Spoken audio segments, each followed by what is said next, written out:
नमस्कार बंधुओं, उत्कर्ष की ऑनलाइन क्लास में आप सभी का बहुत बहुत स्वागत अभिनंदन है। मैं सहदेव चौधरी आप सभी को नमस्कार करता हूं। पिछली कक्षा में हम बात कर चुके थे हिंदी के कुछ उपसर्गों की, और अंतिम जो उपसर्ग हमने पिछली कक्षा में पढ़ा था वो पढ़ा था हमने पर उपसर्ग। और पर उपसर्ग के बारे में मैंने आपको बताया था, जो पर होता है यह दूसरे के अर्थ का बोध कराता है, जैसे परहित, परकाज। इसके अलावा मैंने आपको बताया था पराधीन, पराश्रित। ये सब किसका बोध कराते हैं? पर के अर्थ का बोध कराते हैं। इसके अलावा और भी होते हैं, जैसे मैंने आपसे कहा परलोक, परसर्ग, परहित, तो ये पर के अर्थ का बोध कराते हैं। अब इसके बाद में मैं अगला जो उपसर्ग पढ़ेंगे हम वो कौन कौन से पढ़ लिए थे। पहले तो आप ये समझो, हिंदी में हमने पढ़ लिए थे ए, अध, अन, उ, औ, उन, नी, पर। तो ये जो पर था ये 8वां था। 8 तक हम पढ़ चुके थे पिछली कक्षा में। अब जो हिंदी भाषा का 9वां उपसर्ग है पर, तो जो मैंने आपको बताए थे वो कौन कौन से उपसर्ग बताए थे एक बार दोबारा से सुन लो। ए, अध, अन, 3-3 के जोड़े बताए। ए, अध, अन, उ, औ, उन। फिर बताया मैंने नी, पर, बिन, भर, नी, पर, बिन, भर, सम, दू, ती, चौ, पच, ये बताए थे। तो देखिए बर तक हम पढ़ चुके थे। 9वां 10वां कौन सा है? बिन।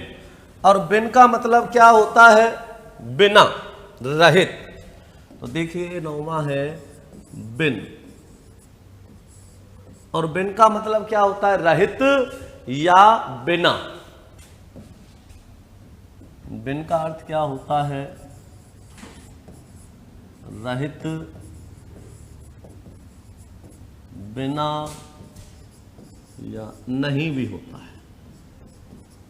तो बिन का अर्थ होता है रहित, बिना या नहीं। तो देखो इसमें इसके उदाहरण समझना। जैसे मैंने लिखा बिन देखा, बिन देखा, बिन मांगा, बिन मांगा, बिन चाहा,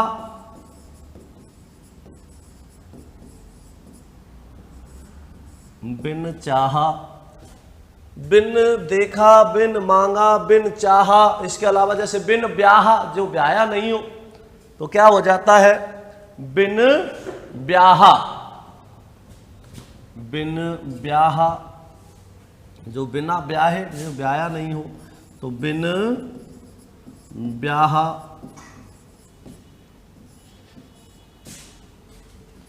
बिन पाया, बिन बादल, कहते हैं ना बिन बादल बरसात हो रही है, बिना बादल के। तो बिन, बिन का मतलब होता है रहित, बिना या नहीं। तो बिन नहीं के अर्थ का बोध करा देता है, या रहित का अथवा बिना के अर्थ का बोध करा देता है। तो बिन देखा मतलब देखा ही नहीं, बिना देखा। बिन मांगा, जिसको मांगा नहीं, बिन मांगे, मांगे मिले ना मोती, ये कहावत भी है, सॉरी मोती नहीं भीख, मांगे मिले ना भीख। बिन मांगे मोती मिले, मांगे मिले ना भीख। तो कभी कभी ऐसा हो जाता है कि बिना मांगे मोती मिल जाते हैं और मांगने से भीख भी नहीं मिलती है। तो बिन मांगा मतलब होता है बिना मांगे। बिन चाहा, जिसको चाहा ही नहीं, बिना चाहे। बिन ब्याहा, जिसका ब्याह ही नहीं हुआ। बिन ब्याहा, कहते हैं ना बिन ब्याहा पत्नी, ब्याह हुआ नहीं, पत्नी है। और बिन पाया, पाया नहीं, बिना पाए।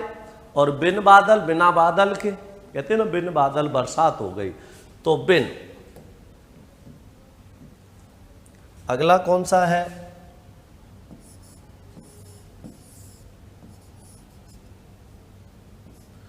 भर। और भर का अर्थ क्या होता है? पूरा या भरा हुआ। भर का अर्थ क्या होता है? पूरा। भर का अर्थ क्या होता है? पूरा होता है। जैसे भर पेट मैंने लिखा भरपेट। भरपेट मतलब पूरा पेट भरकर। भरपूर, भरपूर। भरसक, भरसक मतलब होता है सामर्थ्य भर। भरपेट, भरपूर, भरसक। भरकम कहते ना भारी, भरकम। तो भर का मतलब होता है पूरा। भरपेट, भरपूर, भरसक, भरकम। भरमार कहते ना भरमार हो गई, भरमार। तो इसका ध्यान रखना है। भर का अर्थ क्या होता है? पूरा होता है। तो यहां पर ये किसका बोध करा रहा है? पूरे के अर्थ का। तो भरपेट पूरा पेट भरकर, भरपूर पूरा भरा हुआ, या पूरा है जो पूर्ण रूप से भरपूर मात्रा में, कहते हैं ना भरपूर मात्रा में। भारी, भरसक, भरसक कहते हैं सामर्थ्य भर, जितना सामर्थ्य उतनी। भारी, भरकम बहुत ज्यादा, पूरा भरा हुआ। और भरमार कहते हैं ना वहां तो भरमार हो गई, तो भरमार। तो बिन भर। अब इसके बाद में देखो, समझना ध्यान से। भर के बाद में क्या आता है? इसके आगे आएगा, वो क्या आएगा? नी पर बिन भर सम। अगला कौन सा है? सम। और सम का अर्थ क्या होता है? समान। सम का अर्थ क्या होता है? समान होता है। अब देखो, इसमें सम का समान होता है, इसके उदाहरण समझना ध्यान से। जैसे मैंने कहा समकोण। एक तो सम किसका था? एक तो सम किसमें, किसका पढ़ा था आपने? संस्कृत का, तत्सम का, जिसमें मैं हलंत था। एक सम यह है जिसमें मैं पूरा है। तो देखो, मैंने यहां लिखा समकोण, समबाहु, समत्रिभुज,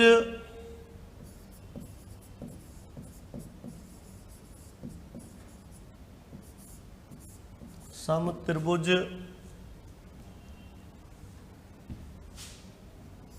समरूप, जिसका रूप समान हो। तो समकोण, समबाहु, समत्रिभुज, समरूप, ये सब किसका बोध करा रहे हैं? समान के अर्थ का बोध करा रहे हैं। यहां ये सम किसका है? हिंदी वाला। वहां सम किसका आ रहा था? तत्सम का। तो इसका सम का भी ध्यान रखना है। तो ए, अद, अन, उ, ओ, उन, नी, पर, बिन, भर, सम। अब आगे क्या आएगा? दू। और दू का मतलब क्या होता है? दू का मतलब होता है दो। दू का मतलब क्या होता है? दो होता है। तो इसका भी समझो। जैसे मैंने कहा दो मोहा, दो मोहा कहते हैं ना, दो मोहा, जिसके दोनों तरफ मुंह हो, दोनों तरफ दो हो मुंह हो। दो लत्ती। दो लत्ती क्या होती है? गधे की लात। गधे की लात क्या कहलाती है? दुलत्ती कहलाती है। उसे दुलत्ती पड़ गई, मतलब गधे की लात। और गधे की लात क्यों कही दुलत्ती? आप देखना, सबसे जो सीधा जानवर है, सबसे सीधा जो पशु होता है, वो कौन होता है? गधा होता है। इसीलिए तो कई बार मनुष्य को भी गधा की उपमा दे देते हैं, कह रहे ये तो गधा है, जैसा कहा वैसा ही मान लेता है, कोई कुछ भी कह दो वैसा मान लेता है। क्यों? क्योंकि गधा एक ऐसा पशु है, आप उसमें कितना भी लाद दो, बेचारा चुपचाप लेके चलता रहता है, कभी विरोध नहीं करता, बिल्कुल नार झुका के रखता है, शांत स्वभाव से रहता है। लेकिन साल में एक बार उसको मस्ती जरूर आती है। वो कभी भी आए, पर एक बार उसको भी मस्ती आ जाती है। और जब मस्ती आती है तो एक नहीं दो, जब भी वो पैर फेंकता है तो एक नहीं फेंकेगा। जैसे गाय होती है एक पैर मारती है, बैल होगा एक पैर मारेगा, लेकिन गधा दो पैर मारता है एक साथ पीछे से। जब भी आप देखोगे तो एक साथ दो पैरों को मारेगा, और कई कई बार तो वो चारों पैर ही उठा देता है। कई बार जब उसको ज़्यादा मस्ती आती है तो आप देखते हो ना, कभी इधर लोट खाता है, कभी इधर लोट खाता है, चारों पैर अदर कर देता है। तो दुलत्ती का मतलब होता है गधे की दो लात। तो दुलत्ती, दुमुहा, दुधारी, जिसकी दो धार होती हैं, दुधारी तलवार सुनी होगी आपने। दुनाली, दो नाल की बंदूक होती है, दुनाली। दुगुना मतलब दो बार गुना। दुपट्टा, जिसके दो पट हो। तो इन सब में कौन सा है? दो उपसर्ग है, जो किसका बोध कराता है? दो के अर्थ का बोध कराता है। तो बिन, भर, सम, दु। अब दु के बाद में क्या आता है? ती। दु के बाद में क्या आएगा? अगला कौन सा होगा? दु हो गया। दु के बाद में आएगा ती। ती कौन सा है? 13वां। और ती का मतलब होता है तीन। ती का मतलब क्या होता है? तीन होता है। जैसे तिराहा। तिराहा क्या होता है? तीन राहों का समूह। तिरंगा, तीन रंगों का समूह। तिमाही, तीन महीनों का समूह। जो 3 माह में जाने वाली किस्त होती है उसको कह देते हैं ना तिमाही किस्त। तो तिमाही 3 माह की। तिराहा, तिरंगा, तिमाही, तिपाई, जिसके 3 पाए हों। तिगुना, 3 बार गुना। तिकोना, जिसके 3 कोने हो, तिकोना। तो ती का मतलब होता है 3। ती का मतलब होता है 3। दु, ती, चौ।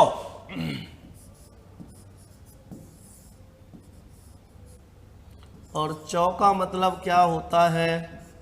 4 होता है। चौ का मतलब 4 होता है। कैसे होगा? जैसे चौराहा, चौपाया, चौमासा। चौराहा, चौमासा, चौपाया, चौगुना, चौकोर, जिसकी 4 कोर हो, चौकोर। चौपाल, जिसके 4 पाल हो, चौपाल। तो चौका मतलब क्या होता है? चौका मतलब होता है 4। चौपाल आप सब जानते होंगे, जहां पर पंच सरपंच बैठकर कोई फैसला करते हैं। कहते नहीं कई बार कि गांव में एक चौपाल होती है, जहां सरपंच होते हैं, गांव के लोग होते हैं और कोई फैसला किया जाता है किसी तरह का, तो वो कहाँ होता है? चौपाल पर। जिसकी कितने पाल होते हैं? 4 होते हैं। उसके कितने पाल होते हैं? 4 पाल होते हैं। क्या कहलाती है? चौपाल कहलाती है। तो इसका ध्यान रखना है। तो दूती, चौ, आगे क्या आएगा? पच। और पच का अर्थ होता है 5। पच का अर्थ क्या होगा? 5 होगा। अब पच का अर्थ होता है 5। जैसे पच रंगा, पच कूटा, पच मेल। तो ये पच का अर्थ 5 होता है। जैसे पच रंगा, पच कूटा, पच मेल। कहते ना पचमेल खिचड़ी। तो पच रंगा, पच कूटा, पच मेल। 55, 5 और 50। पच रंगा, पच कूटा, पच मेल, 55, 25। तो 5 और 20 25 हो जाता है। तो पच का अर्थ होता है 5। तो पच रंगा, पच कूटा, पच मेल, 55। और एक और होता है, कहते हैं ना नेजा, जिसको कहते हैं पचरंगी। पचरंगी नेजा होती। तो इनका ध्यान रखना है। तो पच का अर्थ होता है 5। तो ये किसके हो गए? हिंदी भाषा के। ठीक है ना? तो हिंदी भाषा के जो उपसर्ग थे ये हम पूरे कर चुके हैं। अब जो बात करेंगे वो बात करेंगे विदेशी भाषा के उपसर्ग। तो सबसे पहले मैंने आपको बताया था कि उपसर्ग को 3 भागों में बांट देते हैं।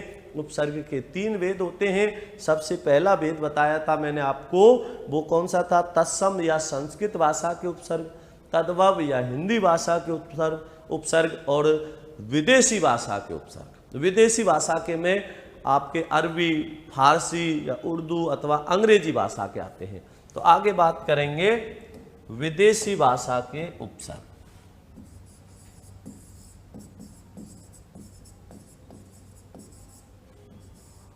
विदेशी भाषा के उपसर्ग। अब विदेशी भाषा के उपसर्ग ऐसे उपसर्ग जो विदेशी भाषा के हैं, प्रयोग हिंदी में किए जा रहे हैं, उन्हें विदेशी भाषा के उपसर्ग कहते हैं। अब इस विदेशी भाषा के उपसर्गों को भी कितने भागों में बांट दिया जाता है? 2 भागों में। एक तो कौन से? अरबी, फारसी या उर्दू भाषा के, एक अंग्रेजी भाषा के। तो सबसे पहले हम इसका पहला जो भेद है वो पढ़ेंगे। वो कौन सा होता है? उर्दू या अरबी अथवा फारसी भाषा के उपसर्ग। फारसी भाषा के उपसर्ग। अब देखो, उर्दू, अरबी या फारसी भाषा के जो उपसर्ग है उनमें कौन कौन से आते हैं, इनको भी थोड़ा सा ध्यान से समझना। मैं इनको लिख रहा हूं, ध्यान देना। जैसे बै, बा। बै या बा का अर्थ होता है समान, सहित का। बै या बा, तो बै, बा, बे, बिला। बैबा, बे, बिला, बद, खुश। बैबा, बे, बिला, बद, खुश, ऐन।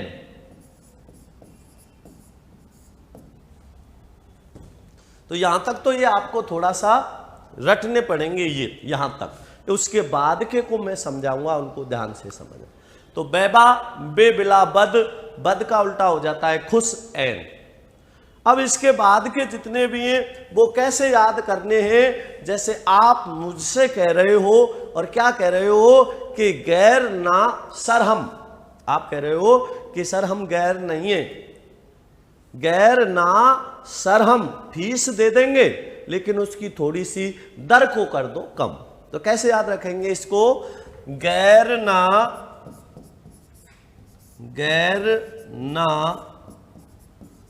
सरहम, फीस ला देंगे, फी ला, दर को क्या कर दो? कम। इसका ध्यान रखना। बैबा, बे, बिला, बद, खुश, ऐन। गैर ना सरहम, फी ला, दर कम। तो गैर नहीं है सरहम, आपके ही विद्यार्थी हैं, बस फीस तो ला देंगे लेकिन दर को थोड़ी सी क्या कर दो? कम कर दो। ऐसे ध्यान रख सकते हो। तो ये हैं किसके? उर्दू या अरबी फारसी के उपसर्ग। उर्दू या अरबी फारसी भाषा के उपसर्ग हैं। अब इसमें सबसे पहला जो उपसर्ग होगा वो कौन सा होगा? बै या बा को एक साथ पढ़ेंगे क्योंकि दोनों का अर्थ एक ही होता है। बै या बा, दोनों का अर्थ क्या होता है? सहित होता है। दोनों का अर्थ क्या होता है? सहित होता है। तो इसका भी आपको ध्यान रखना है, दोनों का अर्थ सहित है, ठीक है ना? देखिए समझना, जैसे बनाम, नाम के सहित, बनाम, बदौलत, बदौलत, बदस्तूर,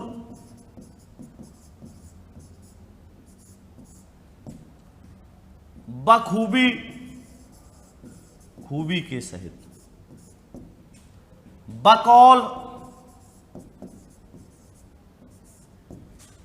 तो बनाम, बदौलत, बदस्तूर, बखूबी, बकौल, बगैर, बगैर। तो ये सब किसका बोध करा रहे हैं? बै का। और बै का अर्थ क्या होता है? सहित होता है। इसका ध्यान रखना, बहुत महत्वपूर्ण है, ये कई बार परीक्षा में पूछ लिया जाता है, तो आपको इसका ध्यान रखना है, बिल्कुल भी कंफ्यूज नहीं होना है, क्योंकि बा का खूब पूछा गया है पेपर में, तो ये आपको पता होना बहुत आवश्यक है। अब इसमें देखो, सबसे पहले लिखा बनाम, नाम सहित। बनाम का अर्थ क्या होता है? नाम सहित। बदौलत, बदौलत, दौलत के सहित। बदस्तूर, कहते हैं ना बदस्तूर, बदस्तूर, लगातार बदस्तूर चलना है। बखूबी के सहित। बकौल, बकौल कहते हैं, बस बा माने होता है सहित, कौल, कौल के सहित, मतलब कथन के अनुसार। क्या होता है इसका? कथनानुसार, कथनानुसार। बकौल का अर्थ क्या होता है? कथनानुसार होता है, इसका ध्यान रख लेना, इसलिए मैंने इसका अर्थ लिख दिया है, बगैर, गैर के से। तो बै।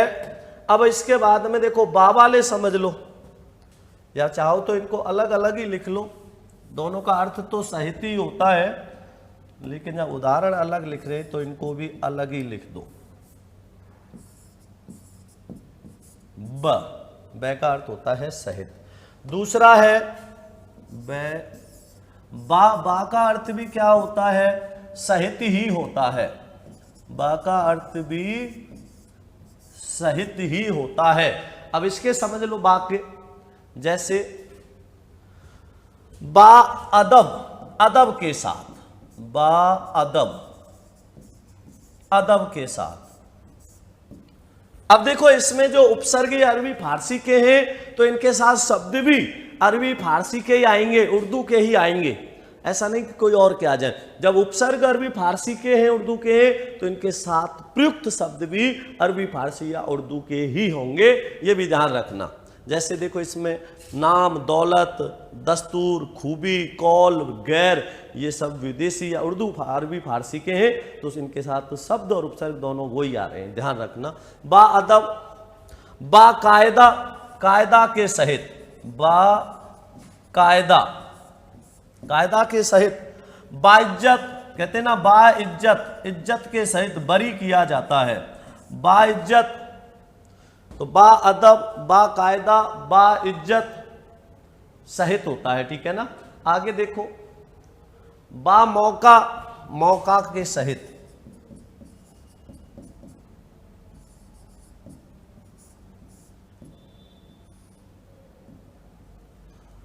तो बा अदब, बा कायदा, बा इज्जत, बा मौका, ये सब किसका बोध करा रहे हैं? सहित के अर्थ का। तो बा किसका बोध कराता है? सहित के अर्थ का। तो ये ध्यान रखना है। अब इसके बाद में बैबा, बे, जो बे होता है वो किसका बोध कराता है? रहित के अर्थ का। तीसरा कौन सा है? बे, और बे बोध कराता है रहित के अर्थ का। बे, बे का मतलब होता है रहित। जैसे बेपरवाह, परवाह से रहित, बेपरवाह। बेगुनाह, गुनाह से रहित। बेवजह, बिना वजह के।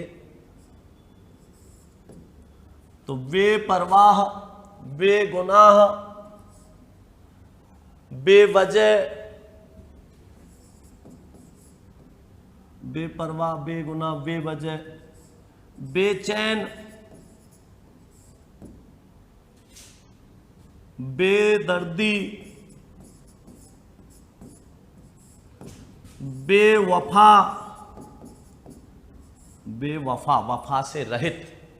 तो ये किसका बोध करा रहा है? बे होता है वो कराता है रहित का, बै या बा ये कराता है सहित का।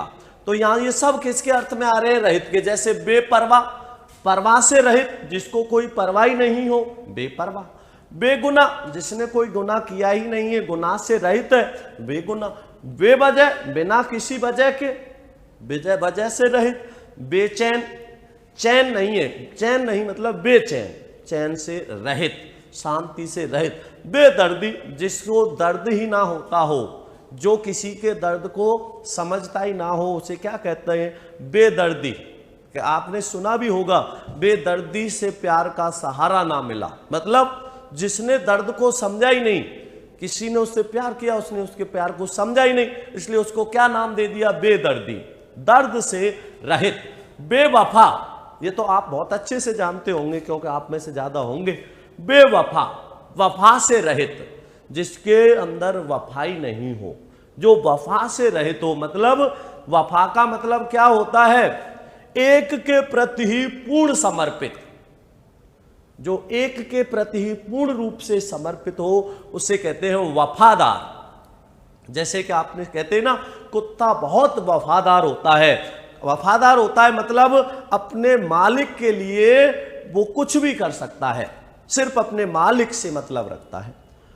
और बेवफा, जिसके अंदर वफाई नहीं हो, अर्थात एक के प्रति समर्पित न होकर कितनों के प्रति समर्पित हो जाते हैं, पता नहीं कितने उनके चाहने वाले हो जाते हैं, तो उनको क्या कह देते हैं? बेवफा कह देते हैं। तो तू बेवफा है, तेरे अंदर वफादारी है ही नहीं, तू किसी से भी मित्रता कर लेता है या कर लेती है, इसलिए तू बेवफा है। तो वफा से रहित होगा, ठीक है ना।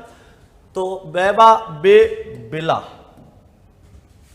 और बिला का मतलब होता है बिना। बिला का अर्थ क्या होता है? बिना होता है। अब इसको समझना, बिला। अब बिला के समझना, जैसे मैंने कहा बिला कानून, बिला कानून, बिना कानून के।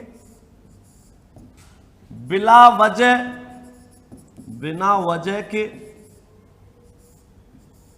बिला परवाह, बिना परवाह के। बिला परवाह, बिना परवाह के। बिला जगह, बिना जगह के। तो बिला का मतलब होता है बिना। तो बिला, बेबा, बेबिला, बद। पांचवा कौन सा है? बद है। और बद का अर्थ क्या होता है? बुरा। क्या अर्थ होता है बद का? बुरा होता है। जैसे कहते हैं ना, बदबू आ रही है। अब बू का अर्थ होता है गंध। अब गंध अच्छी भी हो सकती है, गंध बुरी भी हो सकती है। तो बद, बू, खुशबू। बदबू मतलब बुरी गंध, खुशबू अच्छी गंध। तो बू का अर्थ गंध मत लेना, बुरी से मत लेना। बू का मतलब सिर्फ गंध है, और बदबू बुरी गंध, खुशबू अच्छी गंध। तो देखो इसमें बद का मतलब होता है बुरा। तो देखो जैसे बद बू, बुरी गंध। बद नसीब, जिसका नसीब कैसा हो? बुरा हो। बदबू, बद नसीब, बदबू, बद नसीब। बदहाल, जिसके हाल कैसे हो? बुरे। बदमाश, कहते हैं बड़ा बदमाश है, बदमाश, बहुत बदमाश आदमी है। तो बदबू, बद नसीब, बदहाल, बदमाश, बद, कहते हैं ना बदहवास। बदहवास, बदहवास हालात में पढ़ा था या पढ़ी थी, बदहवास। तो बदहवास, और बदहवास का मतलब क्या है? बहुत बुरी हालात में, कहते ना बेहोश स्थिति में मिला, लाश बदहवास पड़ी थी। तो बदहवास मतलब होता है बहुत बुरी हालत में, ज्यादा बुरी स्थिति में। तो बद का अर्थ होता है बुरा। इसी प्रकार जैसे बदनाम, बदनाम, इसमें एक बात ध्यान रखना, ये स विशेष ध्यान रखना है, ये वाला से आता है इसमें, बदमाश, बदनाम, बुरा नाम। कहते नहीं उसने मुझे बदनाम कर दिया, बदनाम मतलब नाम को बुरी तरह से कर दिया, बुरा नाम कर दिया। आगे देखो, खुश, और खुश का मतलब क्या होता है? अच्छा। विलोम में बद का खुश, और खुश का होगा अच्छा। जैसे खुशबू, बू कैसी है? अच्छी। खुश नसीब, खुश नसीब। खुशनुमा, पहले इसका लिख लो, खुशहाल, खुशहाल। मौसम कैसा है? खुशनुमा, खुशनुमा। बदकिस्मत होता है, जैसे बदकिस्मत होता है वैसे ही खुशकिस्मत हो जाएगा, खुशकिस्मत। और खुश का मतलब होता है अच्छा। जिसकी किस्मत कैसी हो? अच्छी हो, उसे क्या कहते हैं? खुशकिस्मत। जिसकी किस्मत बुरी हो उसे क्या कहते हैं? बदकिस्मत। तो बदबू, बू कैसी? बुरी। खुशबू कैसी बू? अच्छी। तो बद का मतलब होता है बुरा। तो खुशबू, खुश नसीब, खुशहाल, खुशनुमा, खुशकिस्मत, ये सब अच्छे का बोध कराते हैं। अगला कौन सा है? एन। एन का मतलब होता है ठीक। एन का मतलब क्या होता है? ठीक होता है। एन, एन का मतलब होता है ठीक। जैसे एन वक्त पर आ गया, एन मौके पर मैं पहुंच गया, तो एन का मतलब क्या होता है? ठीक होता है। अब इसमें समझना एन के, जैसे एन मौका, एन वक्त, एन जगह, एन आदमी,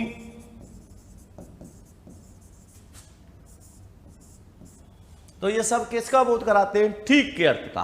तो देखो एन मौका, एन मौका मतलब ठीक मौका था, एन मौके पर उसने चौका मार दिया, ठीक मौके पर। एन वक्त पर मैं वहां पहुंच गया, तो एन वक्त मतलब ठीक वक्त पर, उसी वक्त पर। एन जगह, अच्छी जगह पर, ठीक जगह। एन आदमी, अच्छा आदमी। तो ये एन का मतलब क्या होता है? ठीक होता है। अगला कौन सा है? गैर। आठवां कौन सा होगा? गैर।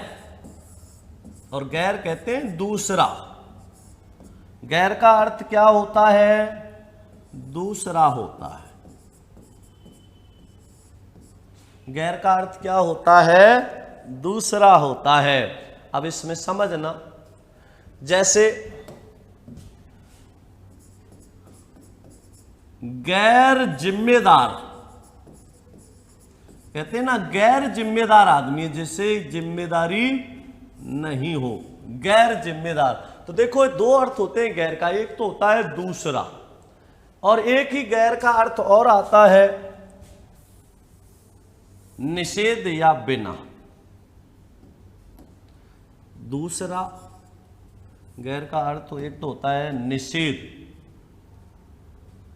निषेध या नहीं, अथवा दूसरा, दो अर्थों में आता है। तो गैर जिम्मेदार, जिम्मेदार नहीं,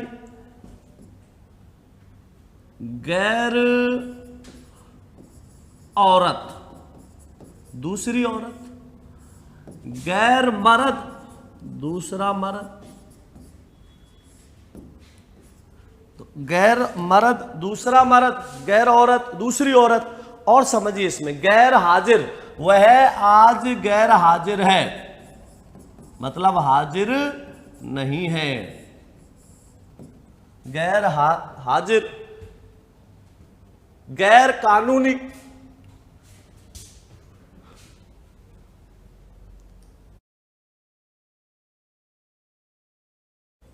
गैर कानूनी,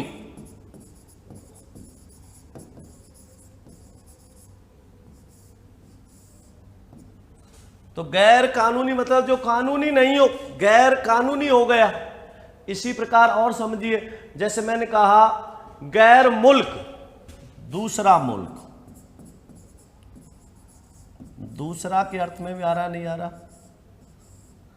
गैर जिम्मेदार, गैर आदमी, गैर मर्द, गैर औरत, गैर हाजिर, गैर कानूनी, गैर मुल्क, रहित या निषेध के अर्थ में भी आता है और दूसरे के में।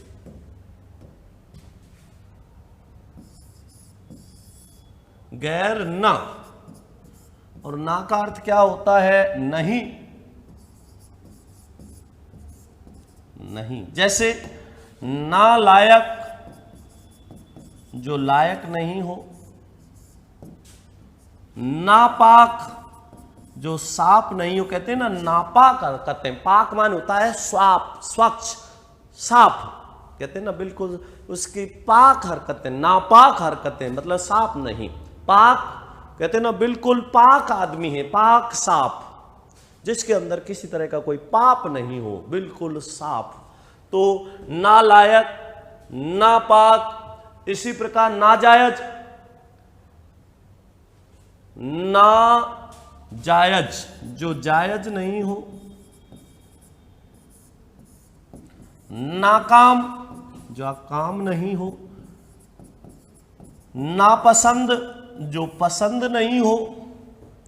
तो ना का अर्थ होता है नहीं। किसका बोध कराता है? ना, नहीं के अर्थ। तो गैर ना सर, और सर का मतलब होता है मुख्य, प्रधान। सर का अर्थ क्या होता है? मुख्य या प्रधान।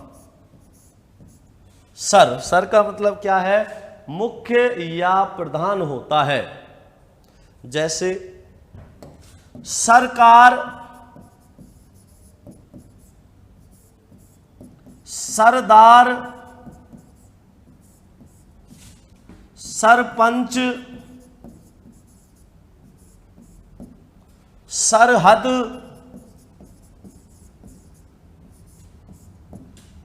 तो सरकार, सरदार, सरपंच, सरहद, कहते हैं ना सरहद, हमारी सरहद पर। तो सर का मतलब क्या होता है? मुख्य या प्रधान होता है। सर का समझ में आ गया। सरताज, सरताज भी हो जाता है इसमें।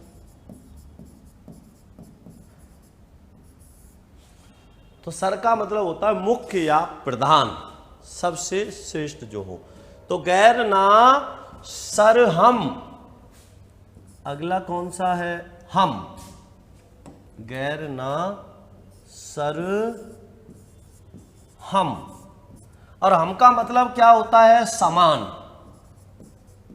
हम का अर्थ क्या होता है? समान होता है। जैसे हम शक्ल, जिनकी शक्ल समान हो उनको क्या कहते हैं? हम शक्ल। जिनका एक ही वतन हो, हम वतन, समान वतन के हैं। हम शक्ल, हम वतन, हम जोली, हम राही, कहते हैं हम जोली, जो एक जोड़े से रहते हैं। हम राही, जो राह में साथ साथ चल रहे हैं वो क्या हो गए? हम राही। जो राह में मिले हुए तो हम राही हो गए। इसी प्रकार और समझिए, हम दर्दी, हम दर्दी, तो हमने इससे बड़ा हमदर्दी जगा रखी है। तो हमदर्दी, जो एक दूसरे के दर्द को समझते हो, उसे कहते हैं हमदर्दी। अब हमदर्दी के बाद में और समझिए, हम उम्र, हम उम्र, जो समान उम्र के हो उनको क्या कहते हैं? हम उम्र। तो ये सब किसका बोध कराते हैं? साथ का। देखो जैसे हम शक्ल, जिनकी शक्ल समान हो वो हम शक्ल कहलाएंगे, जिनका वतन एक ही हो हम वतन कहलाएंगे। हम जोली का मतलब होता है एक दूसरे से जुड़े हुए जो होते हैं, हम जोली। हम राही, जो राह में एक साथ चल रहे हैं, राह में जिनसे मित्रता हो गई हो वो हम राही हो गए। हम राही मतलब राह में समान, दोनों साथ साथ जा रहे हैं, वो हमराही हो गए। हमदर्द, जो एक दूसरे के दर्द को समझे, जो दर्द को समान माने, समान समझे एक दूसरे के, हमदर्दी। हम उम्र, जो उम्र में समान हो उसे हम उम्र कहते हैं। कहते हैं ना हम उम्र के बच्चों में, तो समान उम्र के। तो ये बात ध्यान रखनी है। तो गैर ना सरहम। अगला कौन सा है? फी। और फी का मतलब होता है प्रत्येक। फी का अर्थ क्या होता है? प्रत्येक। जैसे फी आदमी, अरबी भाषा का शब्द है आदमी।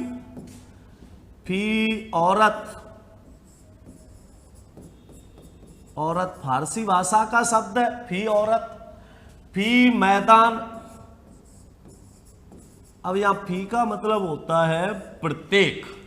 तो फी आदमी, फी औरत, फी मैदान। तो फी करता है प्रत्येक के अर्थ का, प्रत्येक आदमी, प्रत्येक औरत, प्रत्येक मैदान। तो फी के बाद में क्या आएगा? ला। अगला कौन सा होगा? ला। और ला का मतलब क्या है? नहीं। ला का अर्थ क्या होता है? नहीं होता है। जैसे कई बार हम कहते हैं ना लाजवाब, सब्जी लाजवाब है, जिसका कोई जवाब ही ना हो। तो देखिए समझिए इसमें, जैसे लाजवाब, लाजवाब जिसका कोई जवाब नहीं हो। लापरवाह, जिसको कोई परवाह नहीं हो। ला इलाज, जिसका कोई इलाज ही नहीं हो। ला इलाज कहते हैं ना, ये तो ला इलाज बीमारी है, जिसका कोई इलाज ही नहीं हो। तो ला इलाज, लाजवाब, लापरवाह। अब आगे समझिए, लावारिस। लावारिस, जिसका कोई क्या नहीं हो? वारिस नहीं हो। वारिस कहते हैं पालन पोषण करने वाला। जिसका कोई पालन पोषण करने वाला नहीं हो उसे लावारिस कह देते हैं। कहते हैं ना लावारिस आदमी है, लावारिस आदमी है ये। तो लावारिस। लाजवाब, जिसका कोई जवाब ही नहीं हो।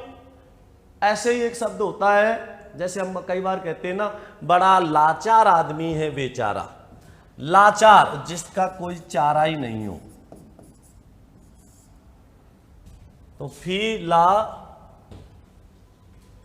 दर कम। अगला कौन सा है? दर। तो दर का मतलब क्या है? मैं। दर का अर्थ होता है मैं। तो जैसे दर हकीकत, हकीकत में कहते नहीं कि दर हकीकत मतलब हकीकत में। दर हकीकत, हकीकत में।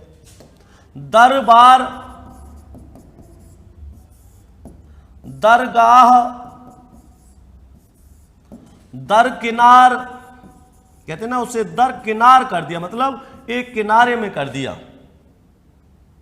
दरख्वास्त, दरख्वास्त, दरख्वास्त कर दिया, दरख्वास्त कर दिया, दरखास्त कर दिया। और दरकिनार, दरखास्त, दरबदर। दरबदर मतलब दर कहते हैं ना, वो दर बदर घूमता फिर रहा है। दर बदर, बदर में मतलब पता ही नहीं कहां पर है। तो दर बदर। तो दर हकीकत, दरबार, दरगाह, दरकिनार, दरख्वास्त, दर बदर, दरमियान। इस दरमियान, म्यान में, समय में कहते हैं दरमियान। इस दरमियान आप कहां थे? मुझे बताइए, इस दरमियान आप कहां थे? तो तो दरमियान मतलब होता है म्यान में, समय में, उस समय में। तो फीला दर कम। अगला कौन सा है? कम। और कम का मतलब छोटा या थोड़ा।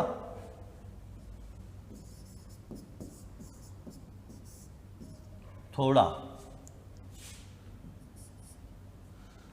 तो फीला दर कम। अब कम का मतलब क्या होता है? थोड़ा भी होता है। अब इसको समझना, जैसे मैंने कहा कमजोर, कमजोर जिसमें जोर कम हो। बड़ाई कम वक्त आदमी, कम वक्त।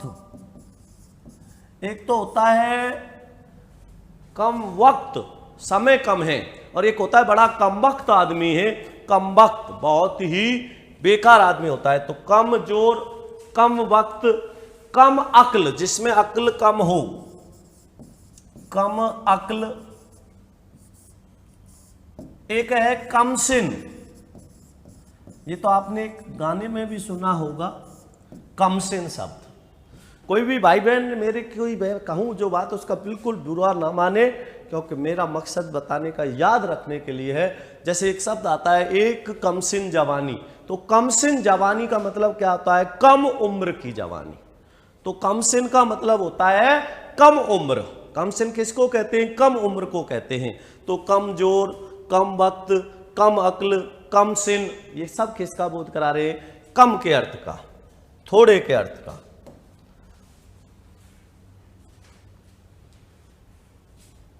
तो ये कौन सा हो गया? कम का। तो हीन भी होता है थोड़ा या हीन। तो ये कौन से हो गए? विदेशी भाषा के में पहला वेद हम पढ़ रहे थे, उर्दू, अरबी या फारसी भाषा के। अब इसके बाद में जो दूसरा वेद होता है वो होता है इसका अंग्रेजी भाषा के उपसर्ग। अब किसके आएंगे? अंग्रेजी भाषा के उपसर्ग।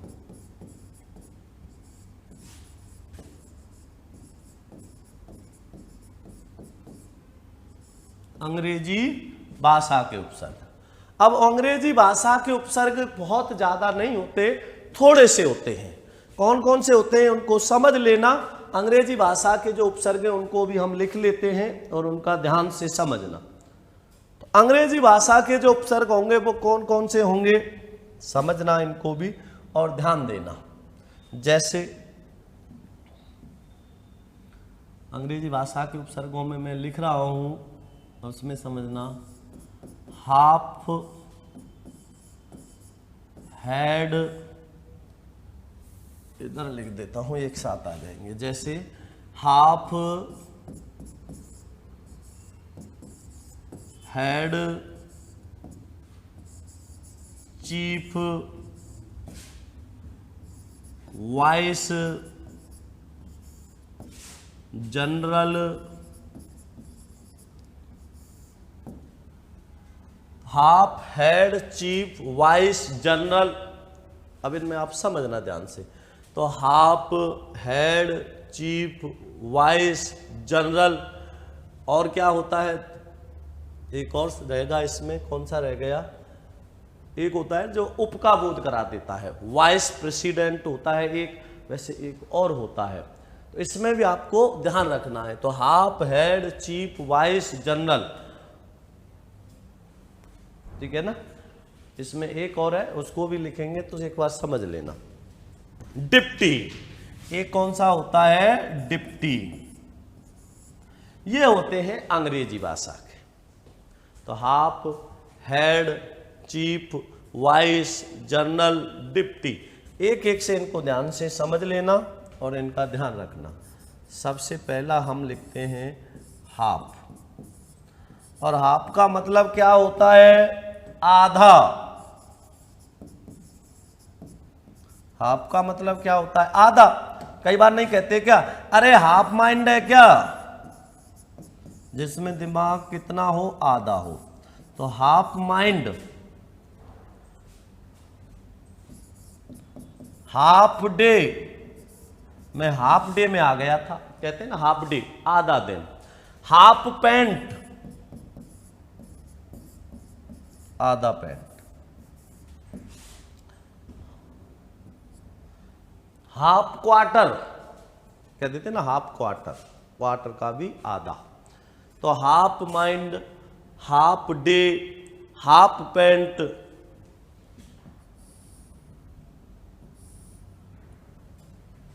तो हाफ के बाद दूसरा कौन सा होता है? हेड। और हेड का मतलब क्या होता है? मुख्य होता है। हेड का मतलब क्या होता है? मुख्य होता है। अब इसमें समझना,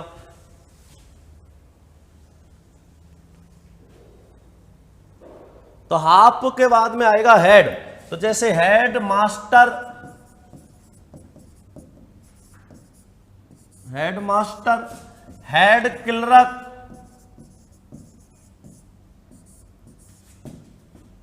हेड मास्टर, हेड क्लर्क,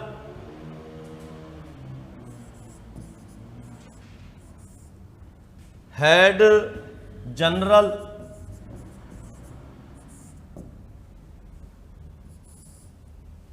तो हेड का मतलब होता है मुख्य। तो हाफ का मतलब होता है आधा, और हेड का मतलब क्या होता है?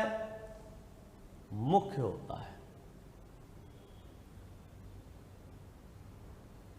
तो head master, head clerk, head general, तो ये हेड कर जाता है बोध मुख्य के अर्थ का। तो हाफ, हेड। अगला कौन सा है? चीफ। तीसरा कौन सा होता है? चीफ होता है। और चीफ का मतलब क्या होता है? मुख्य। चीफ का अर्थ भी क्या होता है? मुख्य होता है। तो समझना चीफ में भी, जैसे कहते हैं ना CM, chief minister, chief minister, CM को कहते हैं ना चीफ मिनिस्टर, मुख्य मंत्री, chief secretary, chief secretary, head master, head clerk, head general के साथ हेड स्टेशन भी बन जाता है। तो chief minister, chief secretary, chief जज, चीफ जज, मुख्य जज। तो चीफ का मतलब क्या होता है? मुख्य होता है।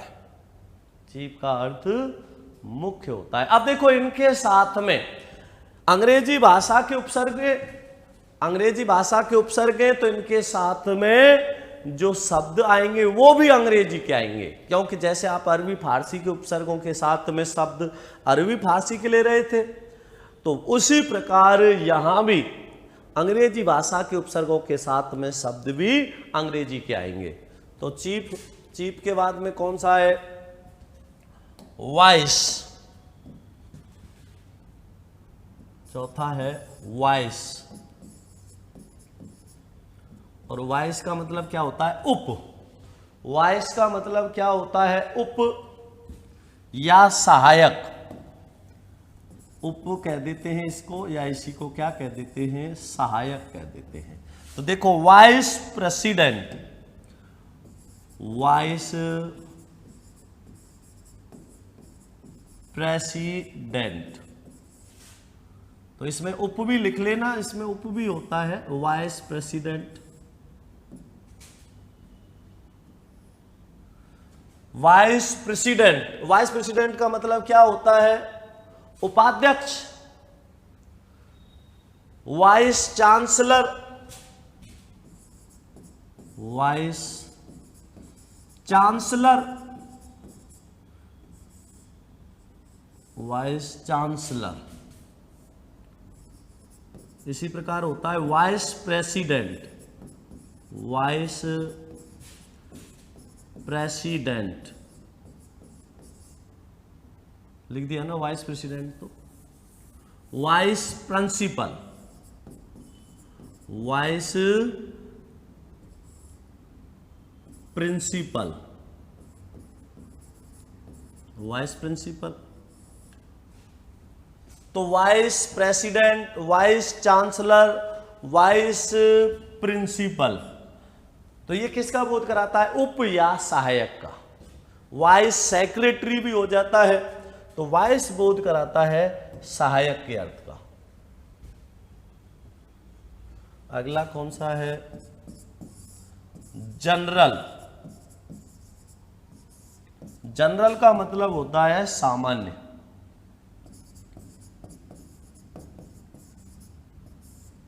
जैसे general secretary, general secretary, general manager,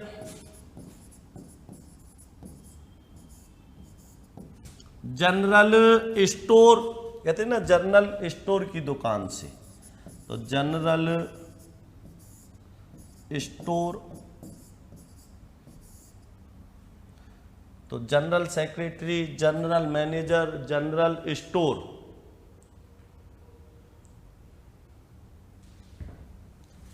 एक इसमें और जोड़ना चाहो तो डिप्टी के साथ में सब भी जोड़ सकते हो, सब।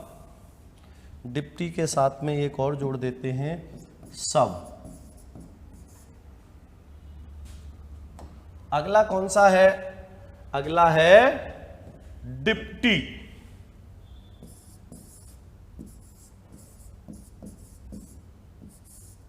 डिप्टी, और डिप्टी का मतलब होता है उप। डिप्टी का मतलब क्या होता है? उप होता है। अब डिप्टी के समझना, जैसे deputy commissioner, deputy commissioner, deputy collector,